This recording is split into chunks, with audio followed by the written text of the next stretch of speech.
Yes, it's Beth Rist. It's Wednesday the 14th at 6:30. I just wanted to talk about an incident that happened everybody in Ironton knows about. Guy Thomas getting ran over by Richard Fouts. He was a new officer, and he made more than enough money to live in the projects, but they let him live there so a cruiser would be parked there. Everyone thought, and rumor had it, that he was a plant to spy on the discrimination I complained about for years, but nobody was sure about that. Even I wasn't sure about that. He worked the midnight shift, and it was a cold winter evening with snow and ice. It was March the 8th in 2008. I was about to get off shift at 2200 hours, but I was delivering a family death notice. Those always broke my heart, but had to be done.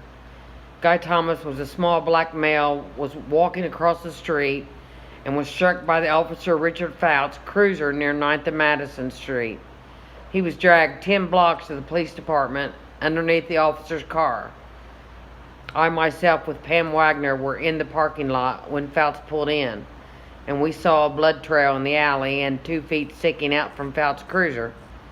Fouts evidently had no idea that he had run over a human being. He went to the door to the police department and looked back, and then he freaked out when he saw the scene. Let's just focus on the victim here, because Fouts is still working as an officer in Ohio after killing someone, and I'm out of a job over an expired tag ticket.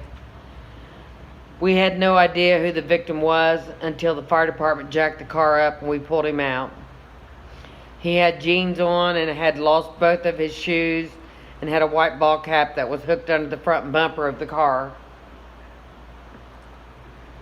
Chief Carey and I walked the entire scene of 10 blocks, marking blood items from the victim. Investigators were also on scene. If I ran over a human being, I think I would realize that something was under my cruiser. There was hesitation of blood in the street, as if Fouts may have stopped to look under his car, but the security camera from the juvenile center had been deleted. Fouts was upset but didn't cry or anything. If I had just killed someone, I would be a basket case. However, that night the chief had his family packed up in a U-Haul and ready to leave the city in case of retaliation from the black community. Chief then went on television and called it a terrible tragedy that Fouts didn't realize what had happened. All public records. I knew Guy Thomas well. We went to school together, and he never bothered anyone. He was just a drinker and trying to survive. Fouts was a cop that just cleaned off a little circle of ice and snow off of his windshield, just enough to see the road. The people in town were irate over such an incident, and rightly so. The chief took up for the officer, and all was forgiven.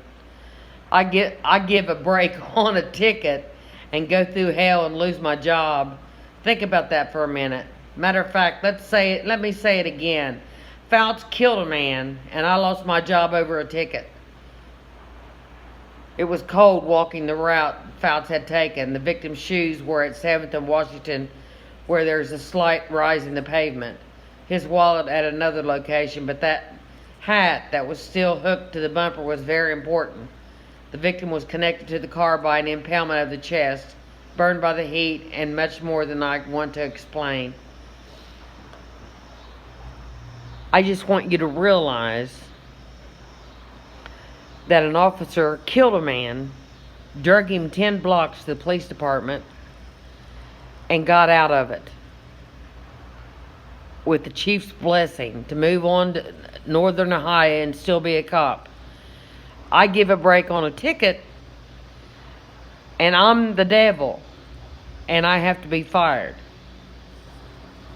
It's one of those days. Hit like and subscribe.